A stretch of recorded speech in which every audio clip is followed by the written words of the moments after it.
আমি ইয়াতে 6টা মডেল পলিং ষ্টেচন কৰিছোঁ আৰু লগতে 15টা অল ওমেন পলিং ষ্টেচন কৰা হৈছে। তেওঁলোকক সেই হিচাপে প্ৰপাৰ ট্ৰেইনিং দিয়া হৈছে আৰু তেওঁলোকৰ সুবিধাটো আমাৰ ইয়াত ইমান পৰ্যাপ্ত সুবিধা নাই, তথাপিও আমি যিমানখিনি পাৰোঁ আমাৰ ফালৰ পৰা তেওঁলোকৰ যাতে কোনো ধৰণৰ অসুবিধা নহয় তাৰ বাবে ছেক্টৰ অফিচাৰসকলকো কোৱা হৈছে, BLOসকল আৰু যিসকল স্কুলৰ ইনচাৰ্জ তেওঁলোকক কোৱা হৈছে যাতে তেখেতসকলে গোটেইখিনি সুবিধা কৰি দিয়ে। আমি ধৰক ইয়াত আমি মেক্সিমাম আমৰিত আৰু তিনিটাকে কৰা হৈছে, 3টা মডেল পলিং ষ্টেচন, আমৰিত 3টা আৰু ইফালে মানে ৰংখাঙত 3টা কৰা হৈছে আৰু বাকী মডেল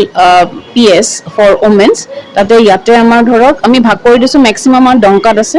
আৰু টুমপ্ৰেঙত আছে আৰু বাকী হামৰেণত আছে আৰু বৈঠালুংচত আছে।